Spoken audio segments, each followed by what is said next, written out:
اطمینان سے بیٹھ جائیں، 2-4 منٹ بعد سن لیں، اس کے بعد دعا ہو جائے گی۔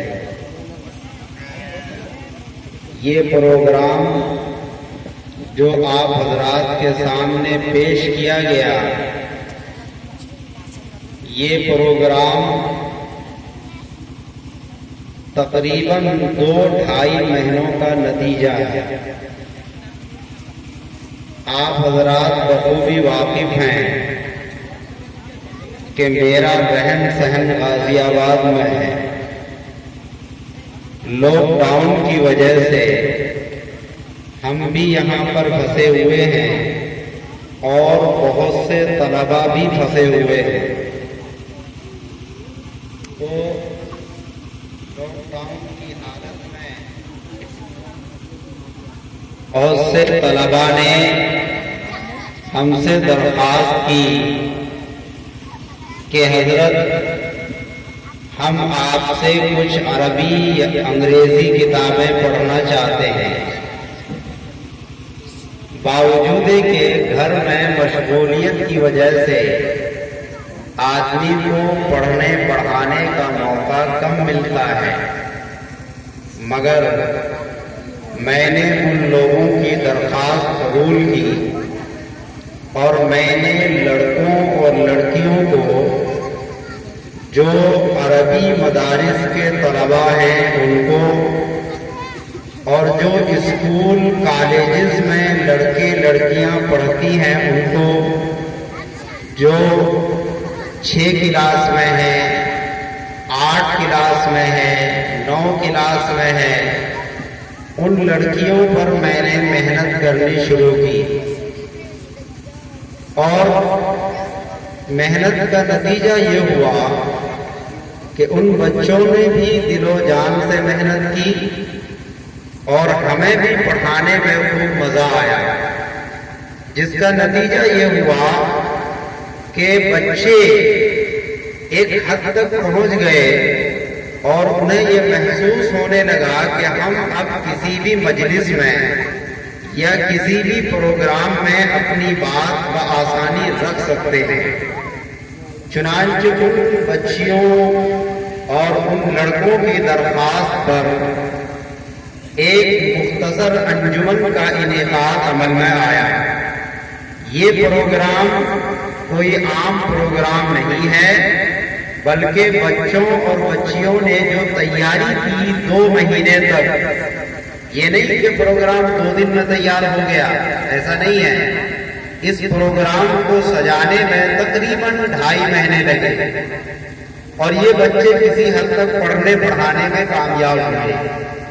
تو جو کچھ آپ حضرات کے سامنے پیش کیا گیا اس سے آپ اندازہ لگا چکے ہوں گے کہ کس طرح سے پڑھائی ہوئی۔ مختصر بات یہ ہے کہ اس طرح کے پروگرام منعقد کرنے سے بچوں کے اندر حوصلہ پیدا ہوتا ہے۔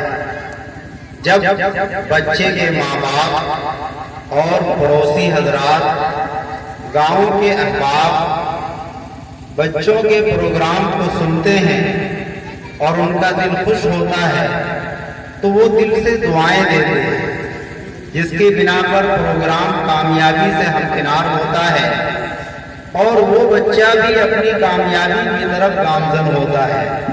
بچوں کی حوصلہ افزائی بہت ضروری ہے۔ قرآن کریم کی ایک آیت ہے جو قرآن کریم کی سب سے پہلی آیت ہے، اقرأ بسم ربک الذی خلق۔ اس آیت کے اندر کہا گیا پڑھو، اقرأ، پڑھو۔ قرآن کی پہلی آیت حکم دیتی ہے پڑھو، مگر ہمارا معاملہ یہ ہے کہ ہم اپنے بچوں کو کھیل کود میں لگا دیتے ہیں۔ ہم اپنے بچوں کو تھوڑے پیسے کی لالچ میں باہر بھیج دیتے ہیں کہ جاؤ باہر سے کما کر لاؤ، اور ان پیسوں کی لالچ کی وجہ سے اس بچے کی زندگی کو ہم خراب کرتے ہیں، اور وہ بچہ جب جوان ہوتا ہے یا جب بڑھاپے کو پہنچتا ہے تو وہ روتا ہے اور وہ دل ہی ہی دل میں یہ سوچتا ہے کہ میرے ماں باپ نے مجھ کو نہیں پڑھایا، انہوں نے مجھ پر بہت بڑا ظلم کیا۔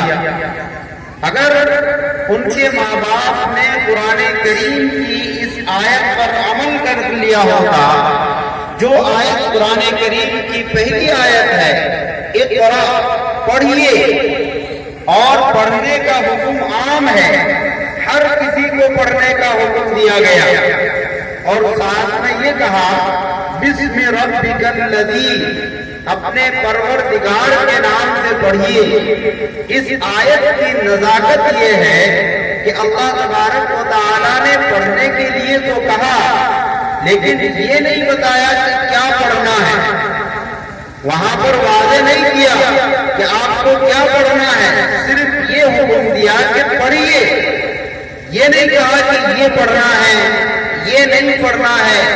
آیت کے عموم سے پتہ چلتا ہے کہ ہر چیز پڑھنے کا حکم دیا گیا، چاہے وہ قرآن ہو، چاہے وہ حدیث ہو، چاہے وہ تفسیر ہو، چاہے وہ دیگر علوم و فنون ہو، چاہے وہ میتھ ہو، چاہے وہ حساب و کتاب اور سائنس جغرافیہ ہو، ہر فن کے پڑھنے کا حکم دیا۔ اس آیت سے پتہ چلتا ہے۔ اب غور کرنے کا مقام یہ ہے کہ ہم میں سے بعض لوگ وہ ہیں جو اپنے بچوں یعنی اپنے لڑکوں کو پڑھاتے ہیں، اپنی لڑکیوں کو نہیں پڑھاتے۔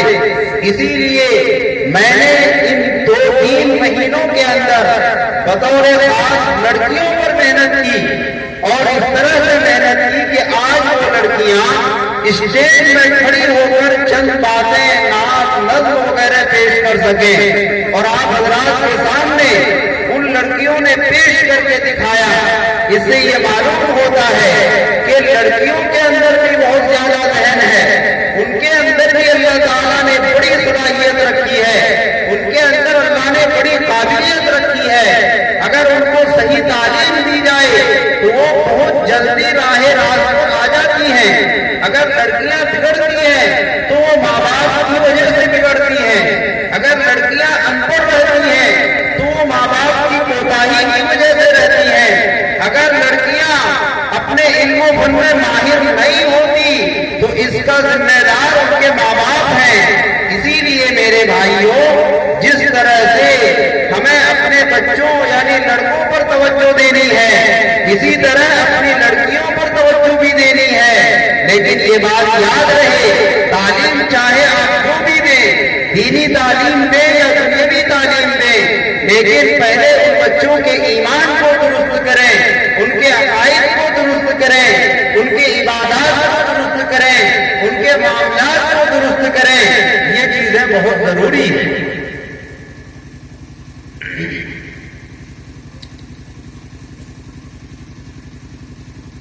اسی لیے میں نے قرآن کریم کی یہ آیت پڑھی، اقرأ بسم ربک الذی خلق، تاکہ آپ کو یہ میسج جائے، آپ کو یہ پیغام جائے کہ اللہ تبارک و تعالیٰ نے قرآن کریم میں جو سب سے پہلی وحی نازل کی ہے اس میں پڑھنے کا حکم دیا گیا، مگر ہم لوگ بہت زیادہ کوتاہ ہیں، ہم سب تعلیم کے معاملے میں بہت زیادہ پسماندہ ہیں۔ ہمارے پاس بڑی اچھی عمارت ہے،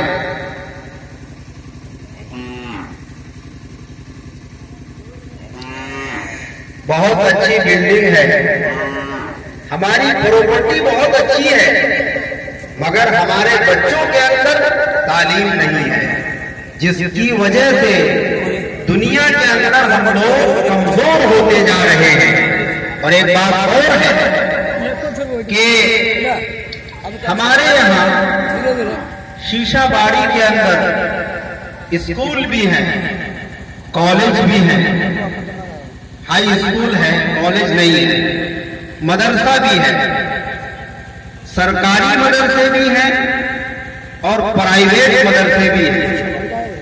اور یہ جو مدرسے ہیں، چاہے وہ سرکاری ہوں چاہے وہ پرائیویٹ مدرسے ہوں، ہر مدرسہ آپ کے پیسے سے چلتا ہے۔ اگر سرکاری مدرسہ ہے تو آپ جو ٹیکس جمع کرتے ہیں، ٹیکس کیسے جمع ہوتا ہے؟ مثلاً آپ نے دوائی اسٹور سے دوا خریدی، دوائی کی جو ریٹ ہے اس میں جو اصل پیسہ ہے وہ تو ہے ہی، ساتھ میں 18% اس میں ٹیکس ہے۔ جو ٹیکس اسٹور والے کو نہیں ملتا، وہ ٹیکس وہ پیسہ جمع ہوتا ہے سرکار کے خزانے میں۔ اسی طرح آپ نے دکان سے ایک بسکٹ خریدا، اس کی قیمت ہے 5 روپے، اس میں سے تقریباً 1 روپیہ یا 50 پیسے ہر بسکٹ میں سے سرکار کے خزانے میں جمع ہوتا ہے۔ اس کا مطلب یہ ہے کہ آپ کا پیسہ سرکار کے خزانے میں جمع ہوا۔ اب سرکار ان پیسوں کو کیا کرتی ہے؟ سرکار ان پیسوں کو آپ کے مدرسوں میں، آپ کے اسکولوں میں جو ٹیچر ہیں ان کو تنخواہ دیتی ہے۔ تو پتا کیا چلا کہ اسکول سے جو تنخواہ ملتی ہے وہ پیسہ آپ ہی کا ہے، سرکار اپنے باپ کے گھر سے پیسہ نہیں لاتی، آپ ہی کا پیسہ اسکول اور کالجز کے اندر بھیجا جاتا ہے۔ اسی طرح جو پرائیویٹ مدرسے ہیں ان میں چندہ ہوتا ہے، آپ زکات نکالتے ہیں، صدقہ دیتے ہیں، آپ کی کھیتی ہوتی ہے اس میں سے 10واں یا 20واں نکالتے ہیں، یہ جا کر جمع ہوتا ہے مدرسے کے خزانے میں۔ تو چاہے وہ مدرسہ سرکاری ہو، چاہے وہ مدرسہ پرائیویٹ ہو، دونوں مدرسوں میں پیسہ آپ کا لگتا ہے۔ مگر سوال یہ ہے کہ یہاں سرکاری مدرسہ اور پرائیویٹ مدرسہ دونوں مدرسوں میں سے کسی میں بھی تعلیم نہیں، تو اس کے ذمہ دار کون ہیں؟ آپ بتا پائیں گے اس کے ذمہ دار کون ہیں؟ اس کے ذمہ دار آپ ہیں، عوام الناس ہے۔ آپ چندہ دیتے ہیں تو آپ یہ کیوں نہیں پوچھتے کہ اس مدرسے میں ہمارا چندہ جاتا ہے تعلیم کیوں نہیں؟ آپ کے سارے بچے باہر جا کر پڑھتے ہیں، غازی آباد میں جا کر پڑھتے ہیں، دیوبند میں جا کر پڑھتے ہیں، مراد آباد میں جا کر پڑھتے ہیں، حیدرآباد میں جا کر پڑھتے ہیں۔ یہ چھوٹے چھوٹے بچے اتنی دور جاتے ہیں اور ماں باپ سے دور ہو کر کتنا روتے ہیں یہ ہم جانتے ہیں۔ بچہ پڑھتا کم ہے، روتا زیادہ ہے۔ اگر آپ کے گاؤں میں یہ مدرسہ ٹھیک ہو جائے، چاہے وہ سرکاری ہو چاہے پرائیویٹ ہو، وہی تعلیم جو غازی آباد میں ہوتی ہے اگر وہ تعلیم یہاں ہونے لگے تو پھر آپ اپنے چھوٹے بچوں کو اتنی دور کیوں بھیجیں گے؟ یہ بات سوچنے کی ہے۔ عوام میں سے ہر شخص سوچے، محاسبہ کرے کہ آخر ہمارے مدرسوں میں، ہمارے اسکولوں میں تعلیم کیوں نہیں ہے؟ یہ آپ کی لاپرواہی کی وجہ سے ہے۔ آپ اسکول میں جا کر چڑھائی کریں اور پوچھیں ہیڈ ماسٹر سے کہ یہاں تعلیم کیوں نہیں ہے۔ آپ مدرسوں کے ناظم سے جا کر پوچھیں۔ آپ میں سے ہر شخص جب سوال کرنا شروع کر دے گا تو یہ مدرسے ٹھیک ہو جائے گا۔ اگر آپ سوال نہیں کریں گے تو یہ مدرسہ جس طرح سے ان میں بکریاں گھومتی ہیں، گائے چرتی ہیں، چرتی رہیں گی اور تعلیم کبھی بھی نہیں سدھرے گی۔ اگر آپ اپنے بچوں کی مستقبل کی فکر رکھتے ہیں، آپ چاہتے ہیں کہ آپ کا بچہ پڑھ کر ایک بہترین عالم بنے، باصلاحیت عالم بنے، بہترین ٹیچر بنے، بہترین سائنٹسٹ بنے، بہترین انجینئر بنے، تو آپ کو بیدار ہونا ہوگا اور آپ کو ان لوگوں سے سوال کرنا ہوگا جو لوگ عہدوں پر بیٹھے ہوئے ہیں۔ میں یہ باتیں کہنے پر مجبور ہوں کیونکہ میں اپنی آنکھوں سے دیکھتا ہوں کہ مدرسے بہت ہیں، اسکول بھی بہت ہیں، لیکن تعلیم نام کی کوئی بھی چیز نہیں۔ اس لیے میرے بھائی بہت زیادہ غور و فکر کی ضرورت ہے۔ اگر آپ اپنے معاشرے کو کامیاب کرنا چاہتے ہیں تو آپ اپنے بچوں کو تعلیم یافتہ بنائیں، اس کے بغیر آپ کامیاب نہیں ہو سکتے۔ جب آپ کے بچے پڑھیں گے، لکھیں گے، کامیاب ہوں گے، سرکار کے بڑے بڑے عہدوں پر جا کر بیٹھیں گے، افسر بنیں گے، ڈی ایم بنیں گے، آئی اے ایس بنیں گے، آئی پی ایس بنیں گے اور مذہبی لیول پر ایک بہترین عالم یا فاضل بنیں گے تو معاشرہ سدھرے گا، کامیاب ہوگا، ان کے اندر بول چال کی صلاحیت پیدا ہوگی، آداب اور اخلاق کی صلاحیت پیدا ہوگی، بڑوں سے کس طرح بولنا چاہیے، چھوٹوں سے کس طرح بولنا چاہیے، عالموں کا کس طرح احترام کرنا چاہیے، اور دوسرے برابر کے لیول کے لوگوں کے ساتھ کس طرح کا معاملہ کرنا چاہیے، یہ باتیں آپ کو آپ کے بچوں کو معلوم ہوگی تعلیم سے۔ اس لیے میرے بھائی، قرآن کریم کی پہلی وحی جو بیان کی گئی اقرا، آپ پڑھیے۔ اس آیت کے اندر آپ کو یہ حکم دیا گیا کہ آپ خود بھی پڑھیں اور اپنے بچوں کو بھی پڑھائیں۔ ایک بات اور ہے، بہت سے لوگوں کے ذہن میں یہ بات بیٹھی ہوئی ہے کہ پڑھنے کا وقت صرف بچپن کا وقت ہے، ایسا نہیں ہے۔ حدیث شریف کے اندر آتا ہے اطلبوا العلم من المہد الى اللحد، علم حاصل کرو ماں کی گود سے لے کر قبر تک، یعنی جب بچہ پیدا ہو جائے اس وقت سے لے کر اس وقت تک جب کہ وہ آدمی قبر تک نہ چلا جائے، یہ پوری زندگی پڑھنے کی ہے۔ اگر کوئی بوڑھا پڑھا ہوا نہیں ہے، اس کے دل میں بھی یہ داعیہ، یہ جذبہ پیدا ہونا چاہیے کہ مجھے بھی پڑھنا ہے، اس لیے کہ آپ کے پاس ابھی زندگی ہے۔ ہمارے یہاں عموماً یہ رواج ہے کہ جب بڑی ہو جائیں بچیاں یا بچے بڑے ہو جائیں تو لوگ کہتے ہیں کہ صاحب پڑھنے کا وقت ختم ہو گیا۔ نہیں، یہ غلط فہمی ہے، پڑھنے کا کوئی وقت مقرر نہیں ہے۔ آپ شادی کے بعد بھی پڑھ سکتے ہیں، آپ جب بوڑھے ہو جائیں اس وقت بھی پڑھ سکتے ہیں، آپ جب بچے ہیں اس وقت بھی پڑھ سکتے ہیں۔ اگر آپ نے قرآن نہیں پڑھا تو پڑھیں، آپ کسی حافظ صاحب کے یہاں جائیں، روزانہ 1 سورت 2 سورت پڑھیں، آپ کے پاس بہترین موقع ہے۔ ہمارے یہاں پر تعلیم کے سلسلے میں بڑی کوتاہی ہے۔ آپ شہر حیدرآباد، غازی آباد، ان علاقوں میں جب جائیں گے وہاں یہ دیکھا جاتا ہے کہ جو بھی شخص پڑھا ہوا نہ ہو، چاہے اس کی شادی بھی ہو گئی ہو، وہ اپنے گھر پر کسی عالم کو، کسی حافظ کی کا ٹیوشن لگا کر اس سے تعلیم حاصل کرتے ہیں۔ تو بہت زیادہ تقریر کا وقت نہیں ہے، بس تعلیم کے حوالے سے آپ کو یہ بات بتانی تھی۔ تو مجھے یہ بتائیں، کیا آپ لوگ اپنے بچوں کو تعلیم کے لیے بیدار کریں گے؟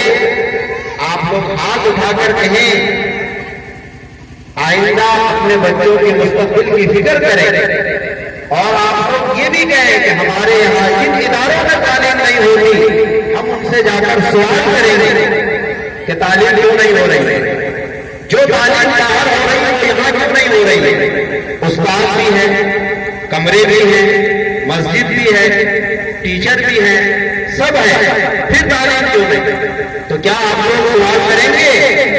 ہاتھ اٹھا کر کہیں سبھی لوگ، اور ہر ایک کو کہیں اپنے گاؤں میں کہ بھئی یہ بات فکر کرنے کی ہے۔ اگر آپ کے گھر میں کوئی بیمار ہو جائے تو آپ اس کی فکر کرتے ہیں۔ اسی طرح تعلیم اگر نہیں ہو رہی ہے، یہ بھی ایک بیماری ہے، اس بیماری کی فکر آپ کو کرنی ہے۔ اللہ تبارک و تعالی ہم سب کو عمل کی توفیق عنایت فرمائے۔ وآخر دعوانا الحمدللہ رب العالمین۔